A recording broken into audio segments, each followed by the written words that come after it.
Então, primeiro, assim, agradecer o convite para estar aqui, né, junto com vocês nessa noite, para que a gente possa fazer uma troca, né? Porque o palestrante aqui, ele vem para fazer uma troca com as pessoas que estão a ouvir.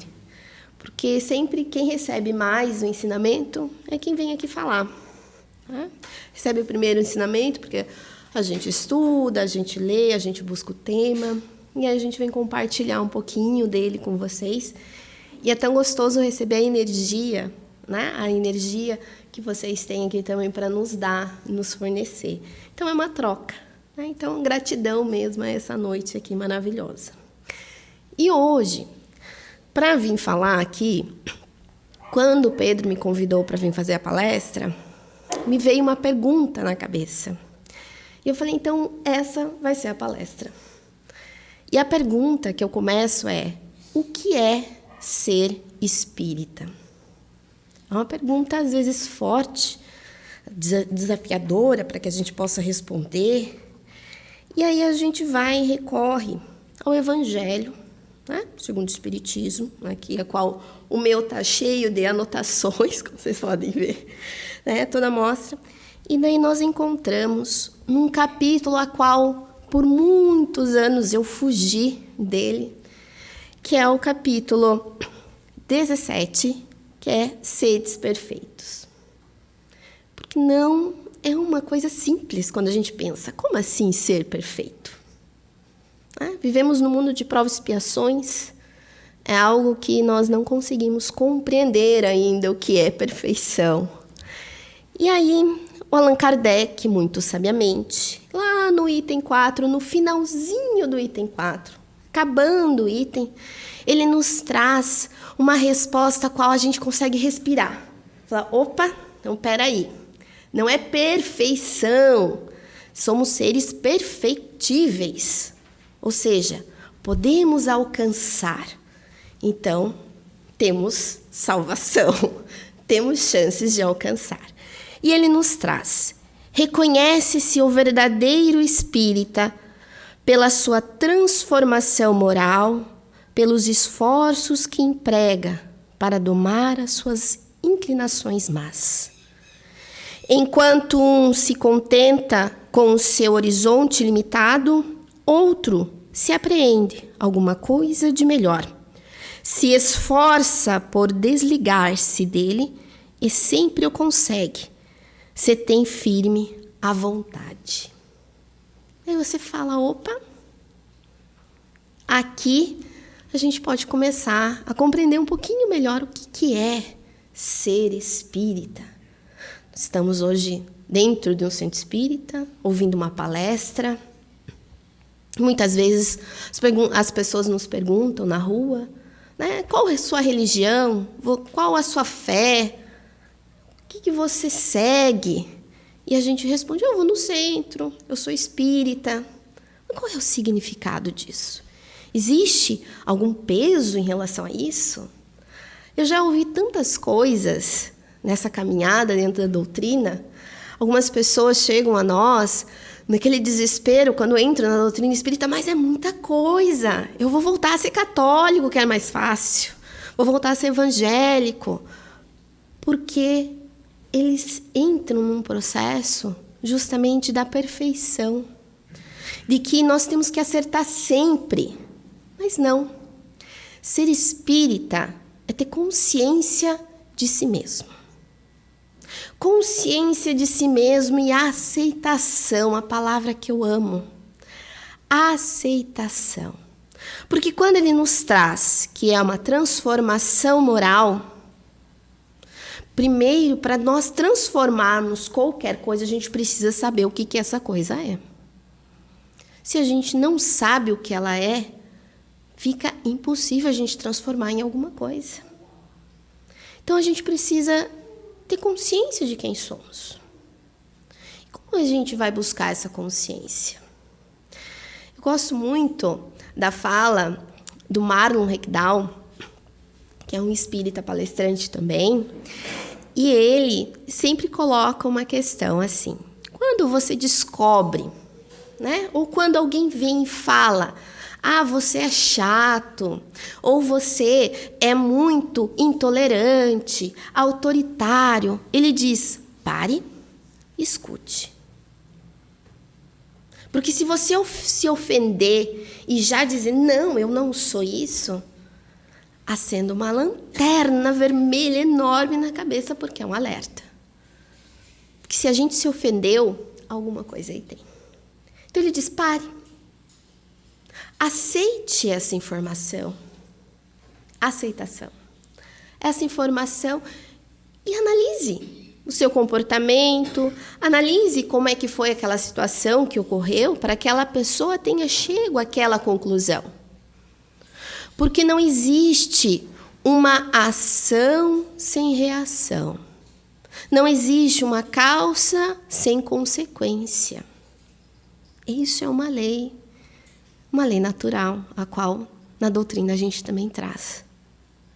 Então, se aquela pessoa reagiu de algo e nos chamou de algo, houve alguma reação anterior. Pode ser que, naquele momento, os pais, por exemplo, que eu acho que é o exemplo mais fácil da gente observar, quando eles estão nesse processo de disciplinar, auxiliar o filho naquela caminhada, o filho muitas vezes vem: você está sendo muito autoritário, você está sendo muito repreendedor.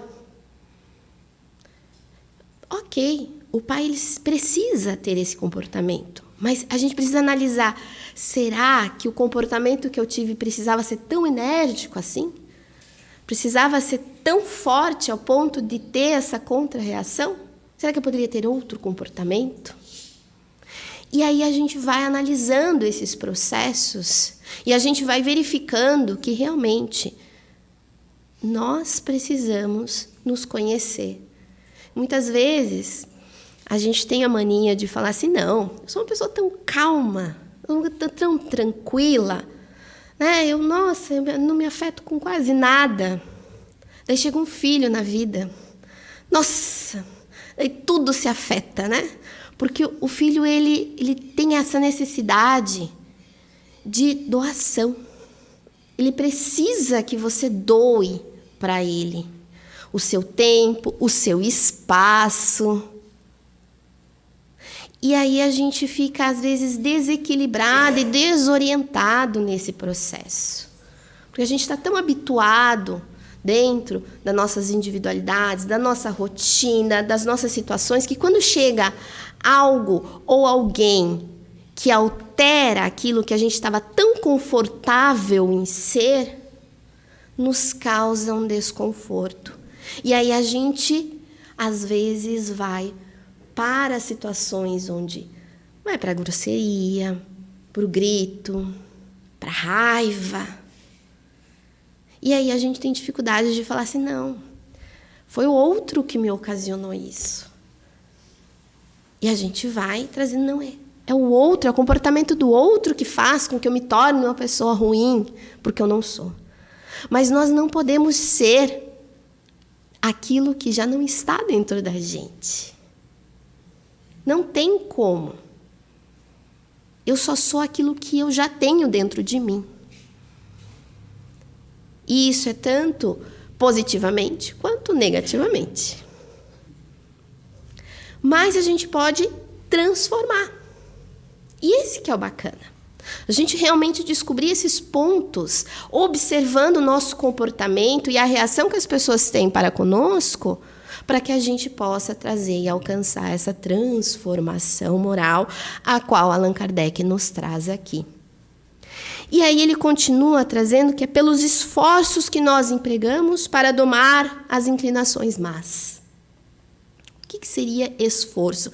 E eu achei muito bacana, porque a leitura inicial não podia ser mais propícia, trazendo justamente sobre essa questão do esforço, né? Esse capacete que nós precisamos ter, porque é uma luta diária. Mas é uma luta contra um inimigo? Não, é uma luta contra nós mesmos. É uma luta diária que a gente precisa ter consciência que precisamos ter diariamente. É tão interessante essas questões que eu passei por um processo, uma fase escolar muito complicada. E aí eu mudava de escola, mas era impressionante porque o problema me seguia. Ele não ficava na outra escola. Por quê? Porque o problema não era os outros, e sim eu. E hoje eu tenho uma sobrinha maravilhosa, uma querida, eu amo de paixão, mora em Curitiba. E ela tem o mesmo problema do que a minha pessoa. E ela fica querendo mudar de escola, e fica falando que ela não aguenta mais as pessoas. Eu digo assim, não adianta. Os problemas vão te seguir. Porque os problemas não estão nos outros, mas como você se comporta perante as situações. Mas é muito complexo esse processo, porque a gente já está habituado, nós estamos acostumados, e não tem nada a ver com o processo da educação em si, dos pais para com os filhos, e sim com a nossa questão reencarnatória. Há quantos milênios estamos tendo o mesmo comportamento? Onde eles é que não sabem de nada, nós é que sabemos. Há quanto tempo nós estamos repetindo esse comportamento? E basta a gente abrir qualquer livro de história e a gente começar a ver qualquer história ali contada, que a gente sabe que as histórias são contadas pelos vencedores, a gente começa a observar, nossa, como aquelas pessoas que perderam eram ruins e aquelas pessoas que venceram eram boas. E aí, se a gente for virar um pouquinho e ouvir do outro lado, a gente vai ver que não. Todo mundo tinha algum equívoco ali no meio e cometeu algum erro no meio do caminho, que ocasionou aquela situação de conflito. Então, a gente está repetindo o comportamento. Nós repetimos comportamentos há milênios. E aí a gente chega hoje e a gente, apesar de toda essa tecnologia, modernidade que nós temos, o comportamento continuamos tendo o mesmo. O problema são os outros. Quantas vezes a gente não brinca, né? Na minha cidade, a gente fala bastante, eu sou de Curitiba, a gente fala assim, Curitiba é maravilhosa, o que estraga são os curitibanos. Quantas vezes a gente não tem isso? O Brasil é maravilhoso, quem estraga são os brasileiros. Nós temos essa mania de colocar a culpa no outro, nos outros, neles. E a gente não olha que toda ação teve uma reação, lei da física. Toda causa tem uma consequência. A doutrina nos traz isso. E a gente tem que parar para pensar. O que é esse esforço? O que é isso que ele nos traz aqui? É vontade. No finalzinho ele diz, quem tem firme vontade. A vontade é o que vai fazer esse divisor. O que realmente vai fazer com que a gente tenha essa transformação, que ocorra essa transformação em nós. Só que esforço e sacrifício, que aí eu trago uma outra palavrinha para vocês também, essa noite, ela exige alguns critérios a qual muitas vezes a gente tem dificuldade de lidar. Porque o que seria o sacrifício? O que seria o esforço? Porque a gente tem a mania de falar, nossa, eu sacrifiquei toda a minha vida pelo meu filho, sacrifiquei toda a minha vida pelo meu trabalho, trabalhei tanto pelo meu trabalho, quantas horas eu deixei de viver a vida para... Sacrifiquei. Isso é sacrifício aos olhos de Deus? O que seria esforço? Né? A gente pode dizer, nossa, me esforço tanto na academia, me esforço tanto para não comer, me esforço tanto para estar em casa, tal horário com meus filhos, me esforço tanto para chegar no horário no trabalho, para o meu chefe não se incomodar. Isso é esforço para Deus? O que é esforço e sacrifício nos olhos de Deus? Para que a gente possa, talvez, visualizar melhor isso, quando a gente consegue deixar né? Vem alguém perguntar qualquer coisa. Nós estamos na nossa casa, imagine todos, sentados confortavelmente na frente da TV, assistindo o seu filme ou sua série favorita. Todos nós aqui. E aí chega um filho, o marido, chega a esposa, chega o pai, a mãe, qualquer pessoa, para nos fazer alguma pergunta. Quem é que consegue dar um pause no controle, tranquilamente, sem se incomodar, sem se irritar, pensar, poxa, é a hora mais importante da minha série, do filme, para que a gente possa dar a atenção total para essa pessoa que vem conversar com a gente. Quantas vezes a gente realmente conseguiu fazer isso? Largar aquele momento de prazer, de descanso, de conforto para atender aquela pessoa que chega até nós. Quantas vezes a gente consegue fazer isso? Veja, isso é esforço. É eu me esforçar a atender aquela pessoa. Eu fazer algo a qual está ligada ao meu prazer, à minha vontade, à minha tranquilidade. E eu atender. O sacrifício vai ser aquela. Mãe, estou com fome. Vê se tem alguma coisa na geladeira. Não, mãe, eu estou com fome. Daí você para, levanta, deixa de fazer aquilo que você está fazendo, que você está cansado, você está, né, de um dia desgastado, e vai lá atender. Esse é o sacrifício. Eu deixei algo do meu prazer, eu deixei algo que me satisfaz para fazer bem ao outro. E aí a gente entra nesse processo do esforço, do sacrifício, para que a gente possa realmente compreender o que é esse ser espírita e o que a doutrina nos traz. Aí nós entramos na caridade. Fora da caridade não há salvação. Esse é o dizer que a doutrina nos traz. Porque a caridade, ela vai fazer com que a gente deixe o egoísmo de lado. O egoísmo a qual a gente tem essa mania de viver para o meu prazer, para o meu deleite. Ou aquela mania que nós temos de tudo meus-me. Quantas vezes a gente coloca, né? Minha casa espírita, meu carro, meu filho, meu marido, minha casa. Como nós temos esses pronomes possessivos automaticamente na ponta da língua. Eu fiz um dia, eu tentei, falei assim, vou fazer um esforço, vou me vigiar.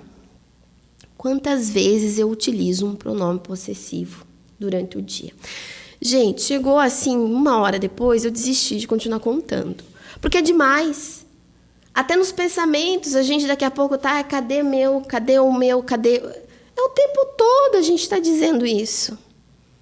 Nós temos essa questão da posse. É o tempo todo. E isso é egóico. Isso é o egoísmo. Nós estávamos numa palestra, e aí, depois da palestra, meu amigo até veio brincar comigo, e eu falando sobre a questão do egoísmo. E aí ele falou assim, não, mas eu já compartilho meu salgadinho quando eu tô comendo. Eu falei, eu deixei de ser egoísta. Daí eu falei, que bom que uma parte do egoísmo você já conseguiu se liberar. Falta só as outras 99,9%, né? Porque tá certo já. Porque a gente tem essas questões. O que é compartilhar? A gente consegue compartilhar o nosso tempo, a nossa vida, as nossas vontades, os nossos sonhos? A gente tem muita dificuldade de compartilhar. Né? A gente começa ali ensinando os filhos a compartilhar os brinquedos com os colegas, o alimento. E aí a gente chega na vida adulta e a gente continua achando que está suficiente. Mas não. É muito mais do que isso. Então, para que a gente possa efetivamente deixar o egoísmo de lado, a caridade é o caminho. A prática da caridade, porque a caridade é dar algo que se tem para alguém, sem perguntar, sem querer saber. e sem buscar nada em troca. E às vezes a gente acredita, né? Eu, no início, quando entrei na doutrina, eu acreditava piamente que fazia caridade.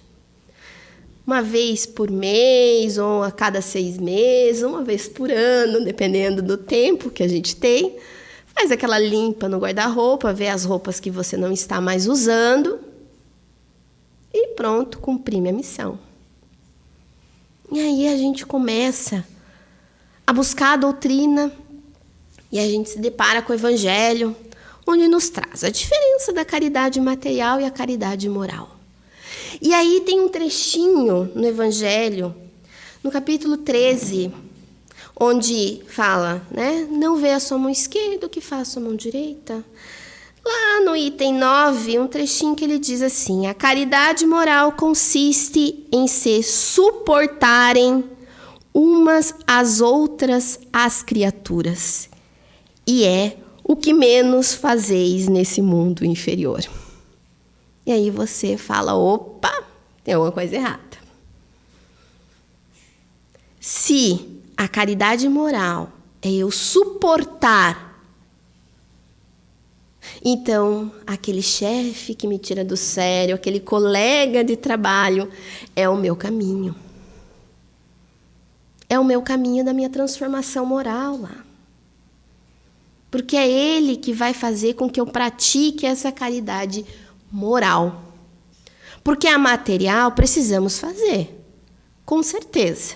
Tem muitas pessoas que necessitam. Mas ela não nos leva à transformação moral.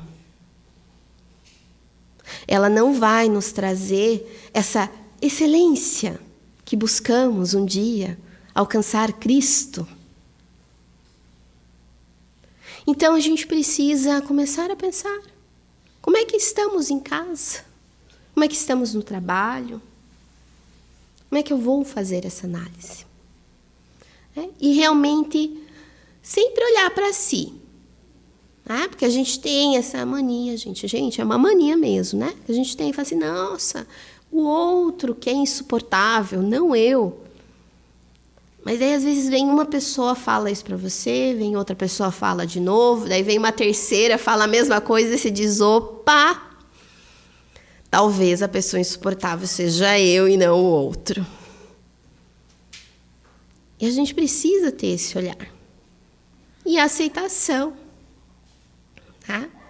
Mas para que a gente possa ter essa aceitação, nós precisamos nos livrar do orgulho. Porque é difícil a gente aceitar que está errado. Quem que consegue assim? Olha, não, realmente eu estava errado, né? Ele está com a razão.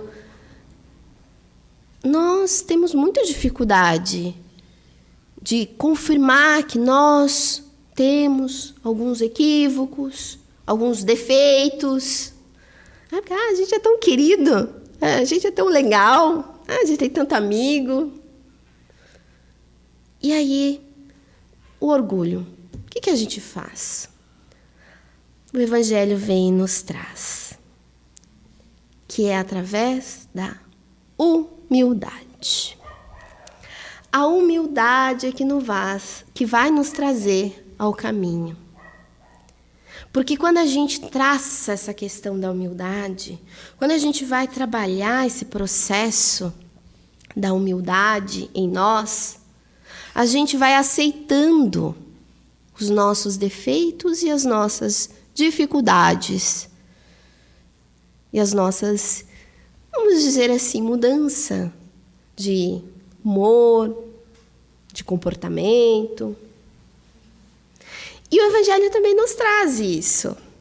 Lá no capítulo 7, onde ele fala sobre bem-aventurados os pobres de espíritos, ele nos traz uma instrução dos espíritos, o orgulho e a humildade.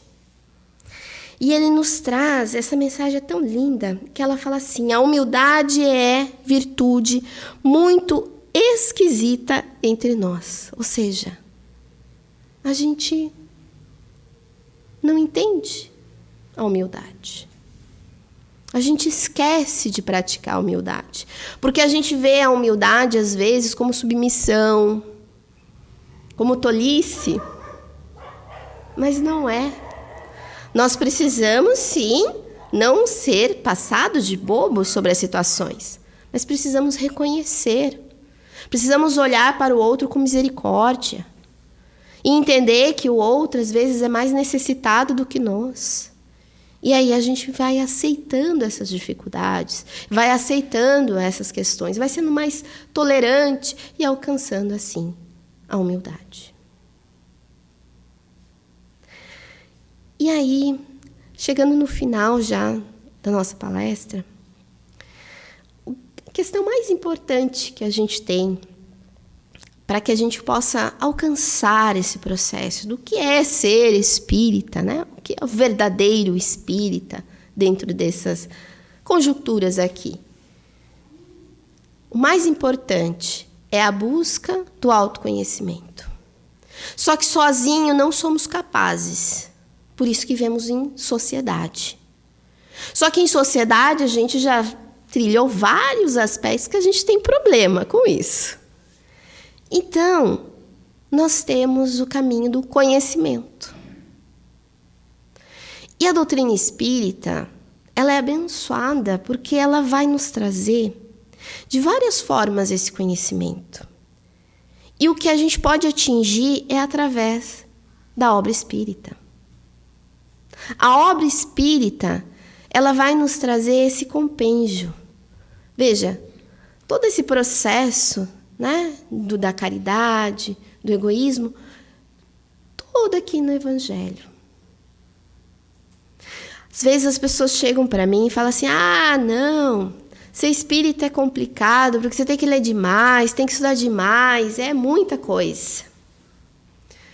E eu sempre respondo, se você escolher uma obra básica, pode ser o Livro dos Espíritos ou o Evangelho segundo o Espiritismo, a qual são as duas obras que eu acredito ser mais fáceis de compreensão. Você escolhe uma das duas. Se você for mais técnico, se você for mais filosófico, ou se você necessita de respostas, o Livro dos Espíritos é ideal. Se você já gosta de algo mais espiritual, se gosta de algo que vai nos trazer talvez até uma forma poética das coisas, o Evangelho é o caminho. Nós temos várias outras obras. Nós temos para todos os gostos. Quem gosta de psicologia, a gente tem a série psicológica da Joana de Ângeles. Para quem gosta de ciências, a gente tem a série do André Luiz. Tem para todos. Quem gosta de romance, quem gosta de história, nós temos a coleção da Amélia Rodrigues, que conta toda a caminhada histórica de Jesus. São livros lindos e maravilhosos, quem gosta de poesia também. Nós temos para todos os gostos. O que nos falta é esforço. É esforço. É a vontade. É justamente esse processo ali que nós trazemos. Se reconhece o espírita através do esforço para a sua transformação moral. E o esforço é através da vontade. Mas Lê me dá sono. Me dá cansaço. Esforço. Vontade. Lê um pouquinho, uma página. Daí deu sono, daí eu tenho que ficar voltando. Não tem problema. Persistência. O cérebro se habitua. Nosso cérebro é ótimo, é flexível. Uma hora ele vai se habituar. Agora, deu sono na primeira vez, amanhã nem vou tentar. Não, tente. E vai tentando. Escolha uma obra e vai. Mas estude a obra. Quem não gosta de riscar, pega o post-it, vai colocando do lado, vai colocando as letras, ou vai sublinhando dentro dele. Estude, leia, se aprofunde. E aí a gente vai para a prática. Aí a gente vai conseguir conviver com as pessoas. Então, que a gente possa realmente fazer essa caminhada, que a gente realmente pegue uma obra e se aprofunde nela. Não precisamos ler todo o compêndio espírita. A gente não precisa ter todas as obras espíritas na cabeça, saber todas as questões do Livro dos Espíritos que fala sobre cada coisa. A gente não precisa. Nós precisamos pegar uma obra e debulhar ela.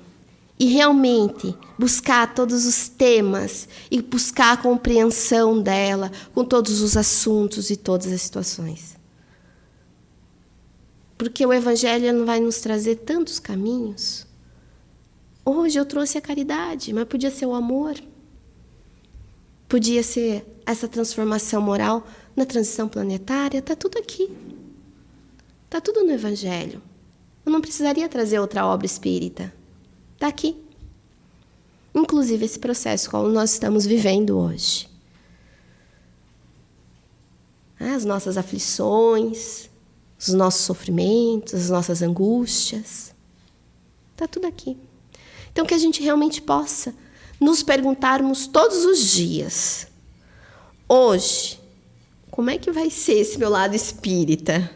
Vai ser de esforço? Vai ser de busca? Ou eu vou deixar em casa? Deixar para a próxima. Que a gente possa se esforçar, então, realmente, né? E construir esse processo em nós. Passinho por passinho. Não precisamos nos afobar, nem nos desesperar. Né? Todos os dias a gente faz um pouquinho. E quando a gente vê, a gente já nem percebe mais. Já está fazendo um montão de coisa. Né? Então, muito obrigada por essa noite.